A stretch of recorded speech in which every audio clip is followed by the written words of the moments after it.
Springfield Police. Yes, help me. I just shot this man in my house.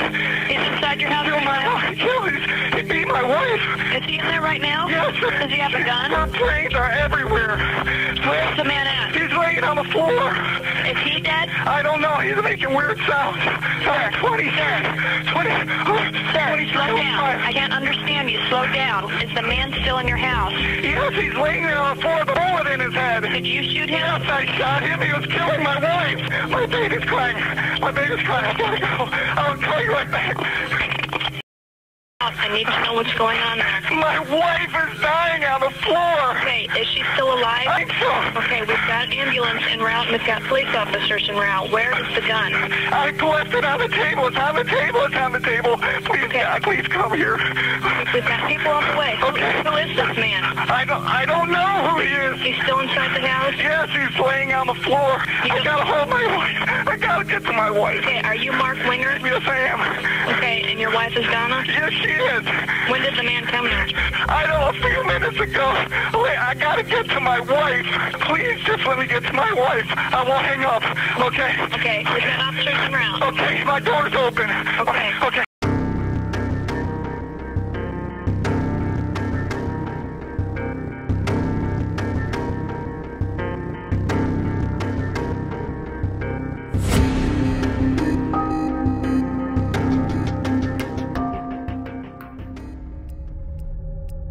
Nous sommes le 29 août 1995, à Springfield, dans l'Illinois. Mark Winger compose le 911 et annonce en panique qu'un homme essayait de tuer sa femme et qu'il lui a tiré dessus. Lorsque les policiers arrivent sur les lieux, ils trouvent Donna Winger, 32 ans, dans un état critique. Elle a été frappée 7 fois à la tête avec un marteau. Un homme que la police identifie comme étant Roger Harrington, 27 ans, est dans un état critique aussi. Il est au sol, à côté de Donna. Il présente 2 blessures par balle à la tête. Il y a du sang de partout, sur les meubles, sur les murs et même sur le plafond. Les 2 victimes sont transportées d'urgence à l'hôpital. Mais on n'a rien pu faire pour les sauver. Roger et Donna sont décédés quelques minutes après leur arrivée aux urgences, sans jamais avoir repris connaissance. Pendant ce temps, les policiers inspectent la maison. Il n'y a aucun signe d'effraction. Mark, visiblement en détresse, raconte à la police qu'il a tiré sur l'homme parce qu'il l'a vu attaquer sa femme. Mark explique qu'il était au sous-sol sur le tapis roulant et qu'il a entendu des bruits au-dessus de lui. Alors il est allé jeter un coup d'œil.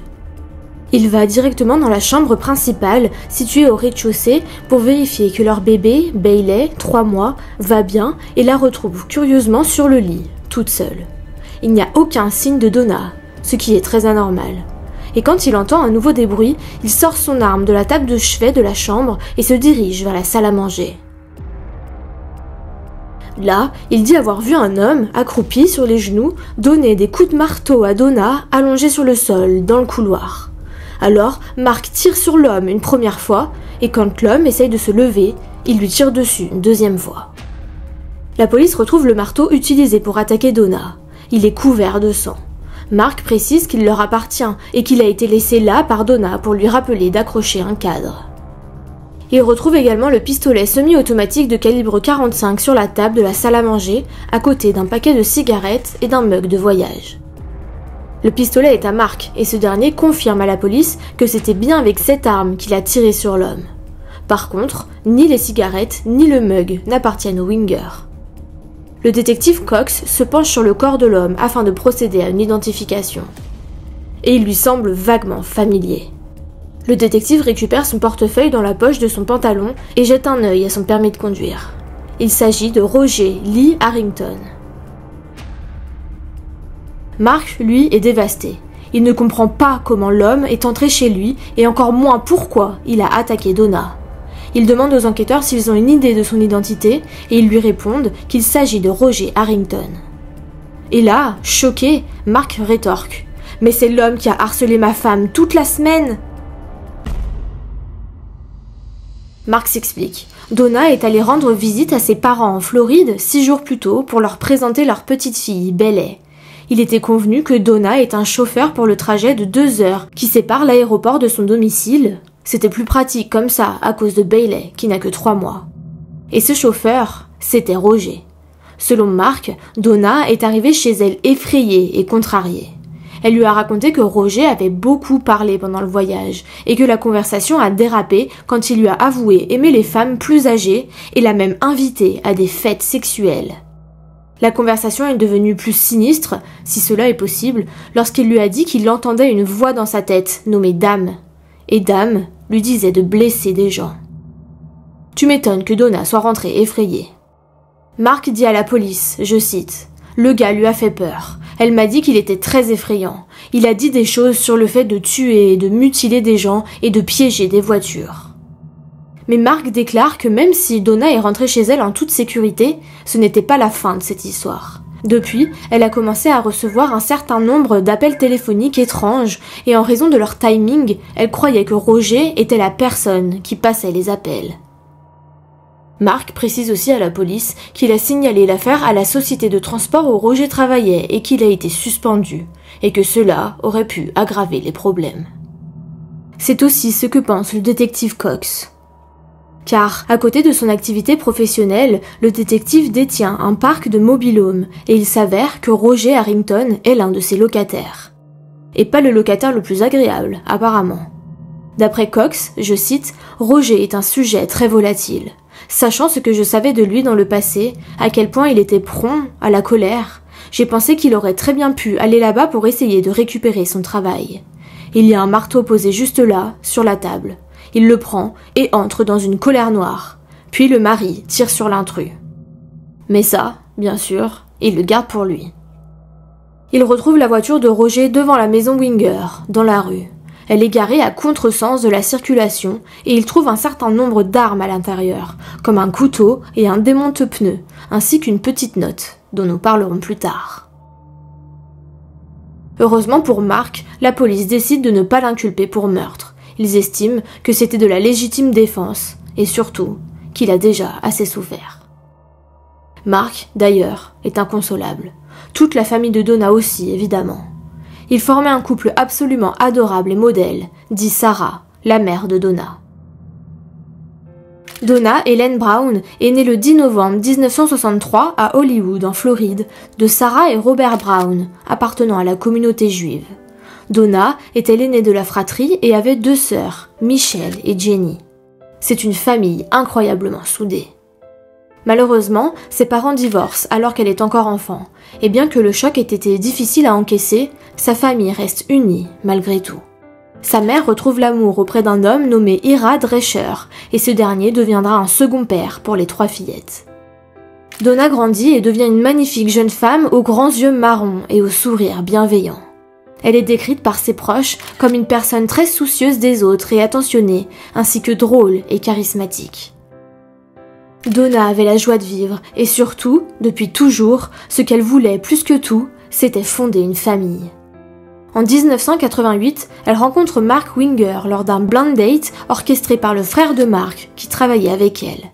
Et les deux tombent directement amoureux. 6 mois plus tard, Mark fait sa demande à Donna et bien sûr, elle accepte. Elle est aux anges. Tout le monde est heureux. Mark Alan Winger est un jeune homme né le 26 novembre 1962 à Elyria, Ohio, de Sally et Gerald Winger. Sa famille appartient à la communauté juive, comme celle de Donna. Il a un frère et une sœur. Mark est beau et intelligent. Il obtient une licence en physique à l'Institut militaire de Virginie en 1985, après quoi il est nommé sous-lieutenant dans l'armée américaine. Après 2 ans de service, un à l'étranger, en Corée du Sud, et un de retour aux États-Unis, en Géorgie, Mark est embauché par une entreprise de fabrication d'instruments de laboratoire à Riviera Beach, en Floride. La famille de Donna apprécie immédiatement Mark. Il est le beau-fils parfait. Il est doux et attentionné envers Donna et il semble plus amoureux que jamais. Il se marie le 4 mars 1989 en Floride et après quelques mois sous le soleil, Mark se voit offrir un poste d'ingénieur pour le département de la sûreté nucléaire de l'Illinois, qu'il accepte. Le couple déménage alors à Springfield, dans une petite maison cosy d'un quartier résidentiel. Donna, elle, est embauchée comme infirmière de bloc dans l'hôpital de la ville. Installé, heureux et stable, le couple veut fonder leur famille et avoir des enfants. Mais le ciel leur tombe sur la tête quand ils apprennent que Donna ne pourra jamais être enceinte. Donna, en particulier, est dévastée. Elle rêve de devenir mère, plus que tout au monde. 6 ans passent et finalement, un miracle arrive. Un médecin qui travaille avec elle lui annonce qu'une adolescente désire mettre son bébé à l'adoption et lui demande si Donna et Mark seraient intéressés. Bien sûr qu'ils sont intéressés, et c'est comme cela que le 1er juin 1995, 3 mois avant le décès de Donna, Bailey, une magnifique petite fille, arrive dans leur vie. Mark et Donna sont comblés. Donna en particulier est folle d'amour pour sa fille. Sa sœur Michelle raconte qu'elle lui a dit un jour « Michelle, j'ai su dès qu'ils ont mis ce bébé dans mes bras qu'il a toujours été le mien. » Mais après cette tragédie, il fallait bien continuer à vivre. Pour Bailey, ce petit bébé de 3 mois qui a perdu 2 mères en l'espace de très peu de temps. Pendant des semaines, Sarah et Michelle, la mère et la sœur de Donna, prennent régulièrement l'avion pour venir s'occuper de Bailey. Mais 5 mois après le décès de Donna, tout le monde se rend à l'évidence que ce n'était pas faisable sur le long terme. Alors, en janvier 1996, Mark décide d'engager une nounou pour l'aider, une femme du nom de Rebecca Simic. Rebecca est une jeune femme très douce et affectueuse, appréciée par son entourage, même par la famille de Donna. Tout le monde voit l'amour qu'elle a immédiatement porté à Bailey et elle dit elle-même qu'elle voulait, je cite, « aider cette famille et améliorer la vie de cette petite fille ». Mais alors que Rebecca prend ses marques et s'adapte à son nouveau rôle, la meilleure amie de Donna, Diane Schultz, commence à la mettre mal à l'aise et semble faire pression pour rester impliquée dans la vie de Bailey, d'après Rebecca. Au même moment, Mark se rend au poste de police pour demander à récupérer son arme. Au passage, il demande aussi où en est l'affaire et si elle est toujours en cours. Et puis, une chose entraînant une autre, la place de Rebecca au sein de la maison des Winger évolue et les deux tombent amoureux. Pour Rebecca, Mark est un héros et elle l'admire beaucoup. Rebecca elle-même dit, je cite, « Lorsque vous vivez avec quelqu'un et que vous vous occupez ensemble d'un enfant, il est très facile de jouer au papa et à la maman, puisque vous êtes déjà dans ce genre de rôle. Mark m'a fait sentir que j'étais un ange envoyé par Dieu ou par Donna et qu'avec moi, il pourrait redevenir une famille. » D'après Rebecca, Mark lui a dit qu'il ne pouvait pas avoir d'enfant, alors elle est très étonnée de constater, quelques mois seulement après avoir emménagé, qu'elle était tombée enceinte. Mark est ravi, il veut l'épouser, il veut avoir une famille à nouveau. Je me souviens lui avoir demandé comment il pouvait passer à autre chose si rapidement, dit Rebecca, et il m'a expliqué que lorsqu'on a eu un mariage heureux, il est naturel d'en vouloir un autre. Mais rappelez-vous, Mark est juif et Rebecca est catholique. Or, cela ne semble pas être un problème pour le père de famille et par amour, il commence même à aller à l'église avec Rebecca. Il lui dit qu'ils peuvent élever une famille dans un foyer chrétien. Mark semble fou amoureux. Il écrit une lettre à la jeune femme. « Je serais honoré d'être ton mari et béni si tu étais ma femme. » Mais le rabbin de Mark ne comprend pas ce soudain revirement de situation et l'interroge sur son changement de foi.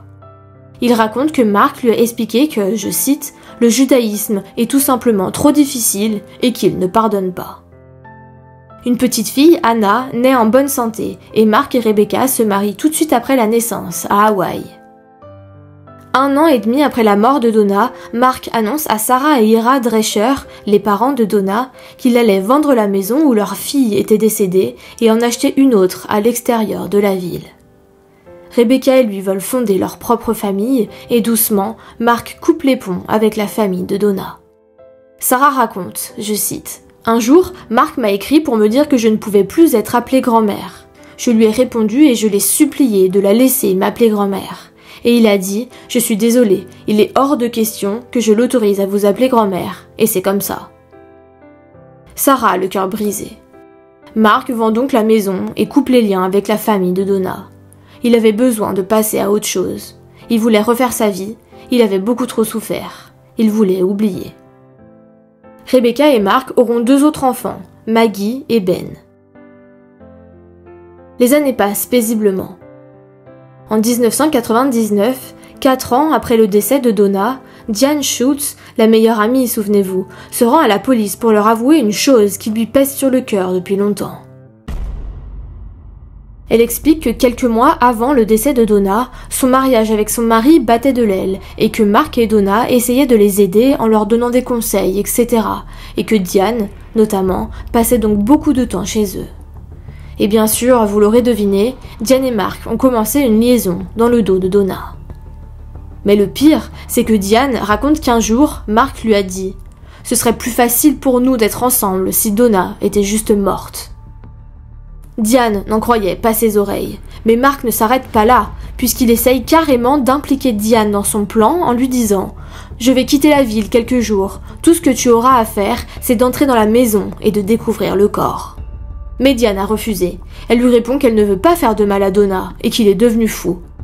Mais ce n'est pas tout. Elle raconte aussi que lorsque Mark a découvert la mauvaise expérience de Donna pendant le trajet en taxi pour retourner à Springfield, il a dit à Diane qu'il devait faire entrer le chauffeur chez lui. Enfin, elle explique que le jour du meurtre de Donna, Mark l'a appelée et lui a demandé « Est-ce que tu m'aimeras toujours, quoi qu'il arrive ?» Et Diane a répondu que oui. Quelque temps après le décès de Donna, Diane et Mark ont échangé des anneaux en privé, comme pour devenir mari et femme, et c'est pour cela qu'elle était si jalouse de Rebecca. Et quand Mark a finalement officiellement choisi Rebecca, la vie de Diane est devenue misérable. Non seulement elle avait perdu son amant et sa meilleure amie, mais surtout elle se sentait coupable et responsable de ce qui était arrivé à Donna, et se persuade qu'elle aurait peut-être pu éviter ce drame, même si à l'époque elle ne pensait pas que Mark puisse réellement faire du mal à Donna. Ces informations paraissent suffisamment importantes pour que les policiers examinent à nouveau l'affaire de Donna. Après tout, beaucoup d'entre eux avaient déjà des doutes à propos de Mark. Le détective Cox, notamment, a trouvé très bizarre qu'il demande à récupérer son arme et qu'il s'enquiert si nonchalamment de l'avancée de l'enquête. Il ne semblait pas du tout attristé, et c'est d'ailleurs ce que beaucoup de ses proches ont remarqué aussi.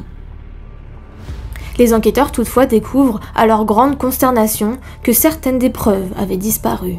Il s'avère qu'à la suite du décès de Donna, Mark a intenté une action civile contre la société de taxi, car il voulait tenir cette entreprise responsable de la mort de Donna en raison des actions de Roger, qui était leur employé au moment des faits. Pour cette raison, son avocat a demandé que les preuves et les dossiers leur soient remis afin qu'ils puissent les utiliser pour le procès civil. Apparemment, bon nombre des preuves n'auraient jamais été rendues et personne n'y a jamais fait attention. Malgré cela, les policiers réussissent à avoir accès à une partie du dossier et jettent un œil sur les photos qui ont été prises ce jour-là. Et ce sont les photos de Donna et Roger sur le sol avant qu'ils ne soient emmenés à l'hôpital qui retiennent leur attention. En fait, en y regardant de plus près, la position des corps ne semble pas correspondre à ce que Mark leur a dit des années plus tôt.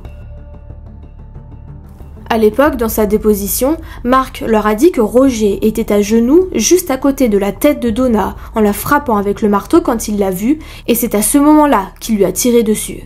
Selon Mark, il est tombé en arrière et lorsqu'il a essayé de se lever, il lui a tiré dessus une deuxième fois. Mais dans ce cas, ses pieds auraient dû être près de la tête de Donna, son corps plus ou moins perpendiculaire à celui de la femme. Mais selon les photos qui ont été prises lorsque la police est arrivée, Roger et Donna étaient tous deux au sol, faisant face à la même direction, à environ 1,50 m l'un de l'autre. À peu près à la même époque, s'ouvre donc le procès civil entre la société de taxi et Mark. Et lors du procès, les avocats de l'entreprise appellent à la barre un expert en éclaboussures de sang et ce dernier affirme que pour lui, ces éclaboussures montrent que c'est Mark qui a tué Donna et Roger. Alors les enquêteurs font de même et engagent eux aussi un expert en éclaboussures de sang, un morpho-analyste, qui rend les mêmes conclusions. Mais quand bien même, cela n'explique pas pourquoi Roger était chez eux ce jour-là.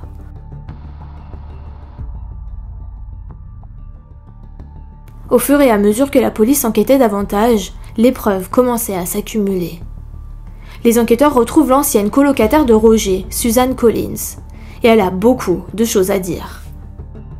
Elle déclare à la police qu'elle a entendu Roger au téléphone convenir d'une rencontre avec Mark le jour où il a été tué. Elle savait qui était Mark, car Roger lui avait raconté que ce dernier s'était plaint de lui auprès de son employeur et que cela lui avait causé des ennuis.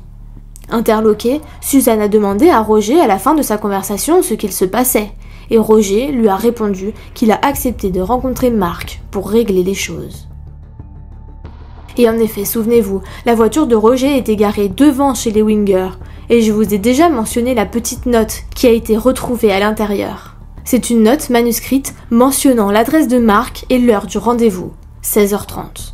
Donc finalement, Roger ne s'est pas du tout présenté à l'improviste chez les Winger pour faire du mal à Donna. C'est Mark en personne qui l'a invité. Ce qui colle aussi avec le fait que les policiers n'ont retrouvé aucune trace d'effraction.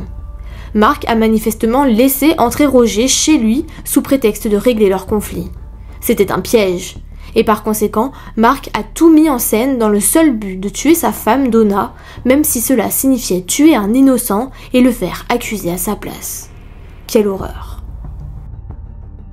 Tout cela fuite dans la presse et les proches de Roger, dévastés depuis son décès, relèvent doucement la tête suite à cette annonce.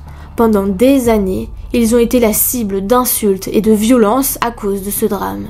Les gens disaient que Roger n'était qu'un violent illuminé qui a tué une jeune mère de famille et qu'il n'a eu que ce qu'il méritait. Mais les proches de Roger savaient, eux, qu'il n'aurait jamais pu faire ça. Il a déjà eu de fortes disputes avec sa femme, oui, mais jamais il n'a levé la main sur elle, alors aller tuer une femme à coups de marteau, c'était inenvisageable pour eux. Pour Rebecca, ce qui est inenvisageable, c'est que Mark soit coupable. Elle tombe des nues quand elle apprend que son mari est suspecté du meurtre de son ancienne épouse et d'un homme. Elle ne le croit pas. Ce n'est pas un meurtrier, c'est un héros. Pour elle, Mark n'est autre que le mari dévoué et le père de ses 4 enfants. Il est doux, affectueux et attentionné. Il n'aurait jamais pu faire ça. Il se trompe. Même la famille de Donna a du mal à y croire. Ils espèrent tous qu'il sera déclaré innocent. Mais Mark est arrêté et accusé de 2 chefs d'accusation de meurtre le 23 août 2001, 6 ans après le décès de Donna et Roger. Le procès commence en mai 2002. Pendant les mois où Mark est incarcéré en attendant son procès, Rebecca reste près de lui comme une épouse dévouée. Elle amène ses enfants voir leur père en prison. Il leur écrit des lettres pleines de tendresse. Pour l'accusation, voici le déroulé des faits. Mark voulait que Donna sorte de sa vie, mais il ne voulait pas perdre la garde de leur bébé Bailey et la moitié de toutes ses possessions. Donc, il ne pouvait pas divorcer. Et lorsque Donna a mentionné son horrible trajet en voiture avec Roger, Mark y a vu une opportunité pour régler son problème. C'était l'occasion parfaite pour tuer Donna et s'en sortir impunément en piégeant un homme innocent. Alors Mark a appelé le président de la société de transport où Roger travaillait et s'est plaint du trajet de Donna. Quelques jours plus tard, il a appelé à nouveau pour demander le nom complet du conducteur et s'il pouvait discuter de la question directement avec lui. Il a obtenu le numéro de Roger et lui a passé un coup de téléphone prétextant vouloir régler leurs différends en invitant l'homme chez lui. Quand Roger a sonné chez les Winger, son paquet de cigarettes et son mug à la main, Mark l'a laissé entrer, puis lui a tiré une fois dans la tête.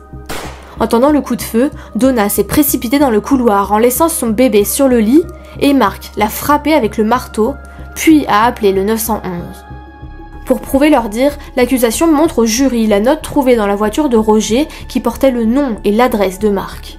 Ils leur disent que Roger avait des armes dans sa voiture, mais il ne les a pas emmenées à l'intérieur de la maison. Et d'après le récit de Mark, il a plutôt attaqué Donna avec le marteau trouvé sur les lieux. Mais pourquoi ferait-il cela s'il y allait ce jour-là pour attaquer Donna ? S'il ne trouvait pas de marteau ou une autre arme sur les lieux, qu'aurait-il fait ? Également, le fait que Roger entre dans la maison avec son paquet de cigarettes et son mug, plutôt qu'une arme, prouve qu'il n'avait aucune intention de faire du mal à Donna. Le jury entend parler du compte-rendu que Mark a donné à la police sur l'endroit où se trouvait Roger quand il lui a tiré dessus, et ils ont vu les photos qui ont été prises le même jour qui suggéraient que ce n'était pas comme ça que ça s'était passé. Lorsque la police est arrivée à la maison, elle a trouvé Donna allongée, face contre terre, et Roger était sur le dos à plus d'1,50 m d'elle. Il a été déterminé que Donna est morte à la suite d'un traumatisme cérébral en raison de multiples blessures contondantes à la tête qui étaient compatibles avec des coups de marteau. Roger est lui aussi mort d'un traumatisme cérébral en raison de blessures par balle en haut, côté gauche de sa tête et au-dessus de son sourcil gauche. 3 témoins passent à la barre. Un voisin affirme qu'il a entendu un premier coup de feu, puis un deuxième environ 5 minutes après, ce qui, encore une fois, ne colle pas avec le récit de Marc. Et dans son appel au 911, il dit lui-même qu'il a tiré une fois avant de raccrocher et que Roger faisait des bruits bizarres, comme s'il n'était pas encore mort, et que Marc, plusieurs minutes après, lui a tiré à nouveau une balle dans la tête, pour être sûr de finir le travail. Is the man still in your house? Yes, he's laying there on the floor with a bullet in his head. Did you shoot him? Yes, I shot him. He was killing my wife. My baby's crying. My baby's crying. I gotta go. I'll tell you right back. Diane témoigne à nouveau de ce que Marc lui a dit quand ils étaient amants. Candice Boldin, une collègue de Marc, témoigne que 4 jours avant les meurtres, Marc lui a demandé ce qui arriverait à sa fille adoptive si Donna mourait. La défense, forcément, enfonce Roger et affirme que les décisions erratiques prises ce jour-là, allant de l'arme utilisée à la façon dont sa voiture était garée, indiquaient que Roger était malade mentalement, ce qui, de toute manière, ne faisait aucun doute quand on sait ce qu'il a raconté à Donna pendant le trajet en taxi. En ce qui concerne la position des corps et des photos, la défense fait valoir que si Donna et Roger étaient dans un état critique lorsque les urgences sont arrivées, ils n'étaient pas morts et que les ambulanciers les ont sûrement déplacés lorsqu'ils ont essayé de sauver leur vie. Mais ces derniers ont nié les avoir déplacés avant que les photos ne soient prises. Il précise aussi que Marc n'avait pas beaucoup de sang sur lui, ce qui est incompatible si on veut faire croire que c'est lui qui a donné les coups de marteau à Donna. En ce qui concerne le témoignage de Diane, la défense affirme qu'elle n'était rien de plus qu'une femme déçue avec un désir de vengeance. Qu'elle a eu une liaison avec Marc, qu'il a admis, mais dès que Donna est morte, il est passé à autre chose avec Rebecca, la nounou qu'il avait embauchée et qu'il a épousée très peu de temps après. Pour la défense, Diane veut donc se venger car elle est furieuse qu'il soit parti avec Rebecca. Le jury se retire pour la délibération. Puis finalement, le 5 juin 2002, Marc est déclaré coupable de 2 chefs d'accusation de meurtre au premier degré et il est condamné à la prison à vie, sans possibilité de libération conditionnelle. Marc condamné, ça veut dire que Roger est disculpé.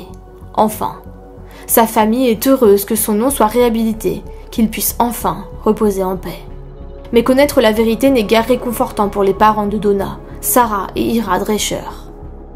Il ne leur reste que le souvenir d'une fille heureuse et d'un temps heureux qui s'est violemment terminé. « Je n'ai aucune idée de la raison pour laquelle il a fait ça, déclare Sarah. Je ne comprendrai jamais pourquoi il a fait ça. Et je pense que c'est une question à laquelle je n'aurai jamais de réponse. » Marc est donc envoyé dans une prison dans l'Illinois pendant très longtemps.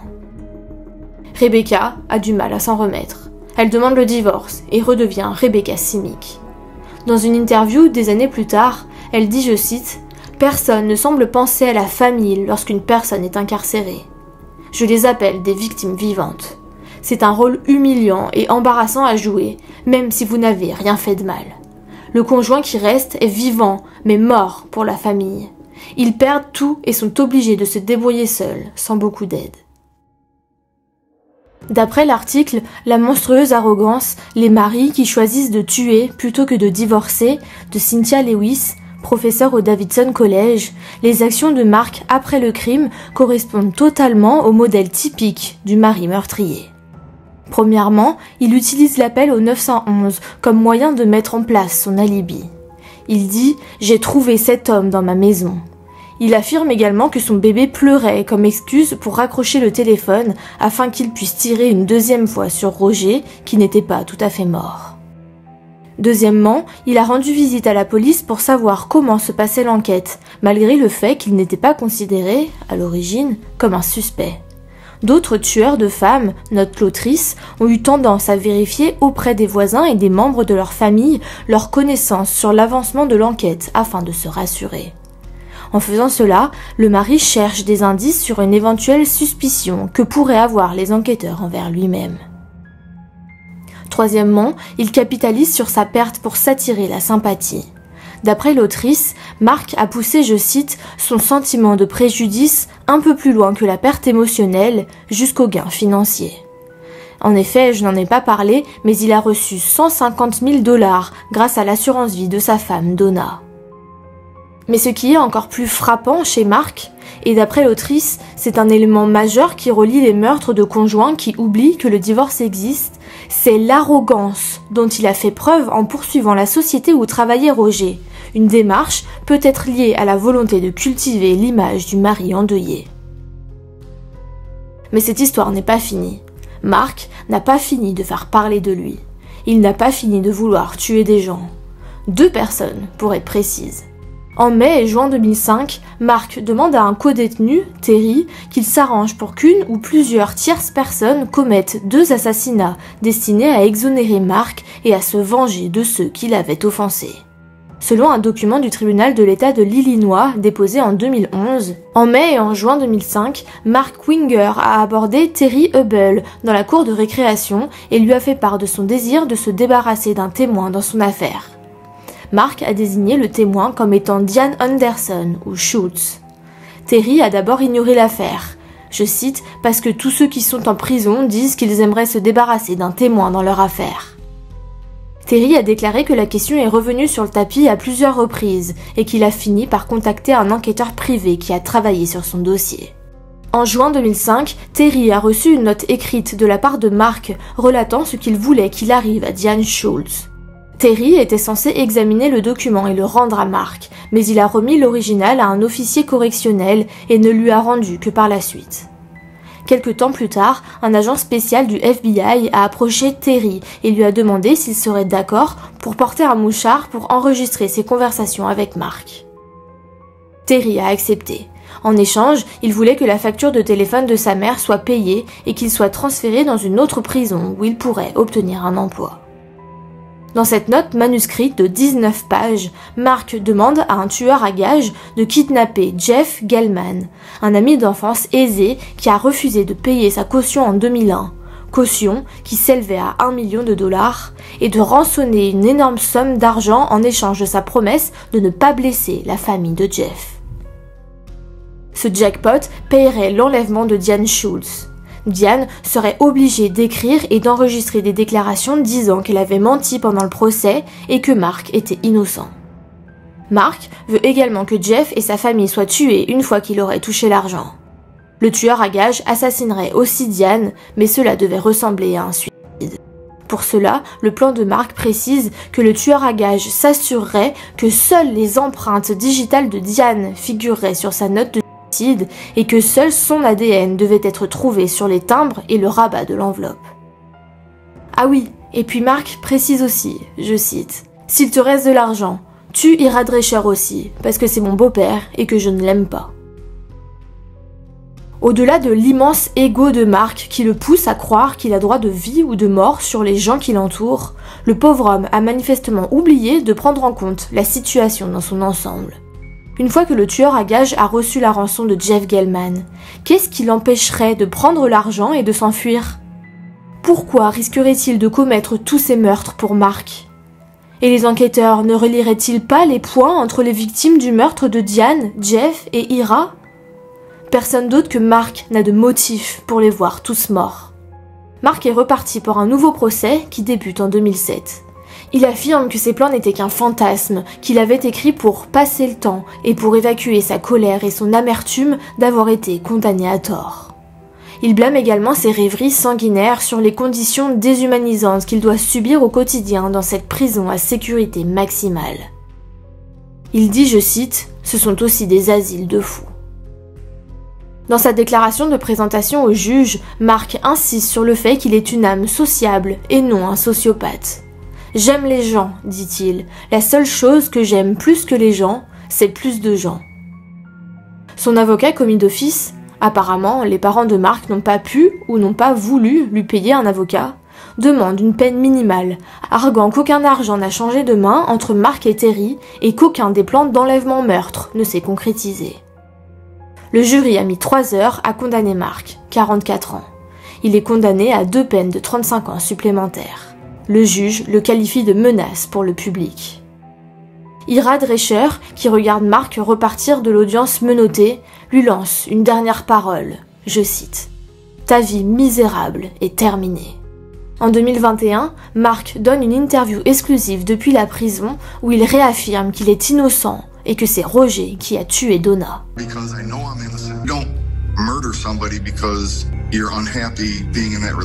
Le déni jusqu'au bout. Rebecca a continué d'élever ses 4 enfants seuls. Elle et ses enfants ont quitté l'Illinois pour s'installer dans le Kentucky après le 2e procès de Mark car elle avait peur qu'il les cible, eux aussi. Quelques années plus tard, quand Bailey a eu environ 18 ans, Rebecca est entrée en contact avec les Drescher pour leur demander s'ils aimeraient rencontrer leur petite fille. Les 2 familles se sont rencontrées et ont promis de ne plus jamais se perdre de vue. Et c'était la très triste histoire de Donna Winger et Roger Harrington. Si cet épisode vous a plu, abonnez-vous!